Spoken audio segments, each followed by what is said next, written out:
Hello বন্ধুরা, welcome back to our channel. সবাই কেমন আছো? আশা করছি ভালো আছো। আমিও ভীষণ ভালো আছি। আজ সন্ধ্যাবেলা বরমশাইকে জিজ্ঞাসা করতেই বলল যে আজকে আলুর দম আর রুটি বানাও। তো আমি আর লেট না করে ঝটপট করে রুটির জন্য আটা মেখে রেখেছি। তোমাদের তো প্রথমেই দেখালাম, আর এখানে আলুর দমটাও বসিয়ে দিয়েছি। এবার তোমাদের সঙ্গে আমি একটা কথা শেয়ার করি, যেটা হলো আমার বরমশাই বলেছিল রুটি আর আলুর দম বানাতে, আর আমি ভুলবশত কি করেছি, আটা নিয়ে তার মধ্যে লবণ আর তেল দিয়ে দিয়েছি। তো ভাবলাম কি করা যায় কি করা যায়, তো পরোটা বানিয়ে ফেলি। তার জন্যই এরকম পরিকল্পনা আর কি। তো যাই হোক, এটা কিন্তু একদম ঠিক কথা, যা কিছু হয় ভালোর জন্যই হয়। কারণ আমাদের রুটি সাধারণত প্রায় দিনই খাওয়া হয়, কিন্তু পরোটা বা লুচি সেরকমভাবে খাওয়া হয় না, আর বাড়িতে সেরকমভাবে পছন্দও করে না। তো তার জন্য আর বানানোও হয় না।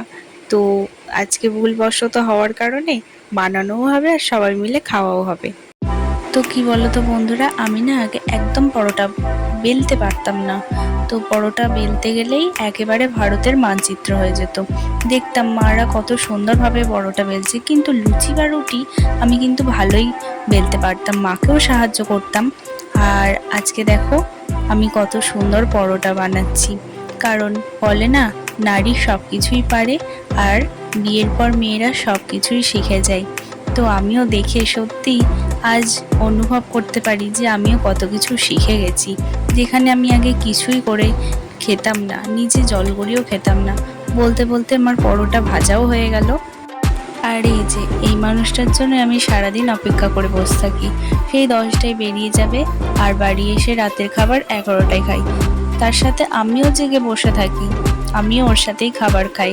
কারণ দুজনে একসাথে খেতে খুব ভালো লাগে। আমার তো একা একা মোটেই খাবার খেতে ভালো লাগে না। আর ইনি বাড়ি আসা না পর্যন্ত কিছুতেই শান্তি পাই না। তো বন্ধুরা, আজকের মতো সবাইকে গুড নাইট, টাটা, বাই। সবাই ভালো থেকো, সুস্থ থেকো। আর ভিডিওটি ভালো লাগলে লাইক, কমেন্ট, শেয়ার অবশ্যই করো।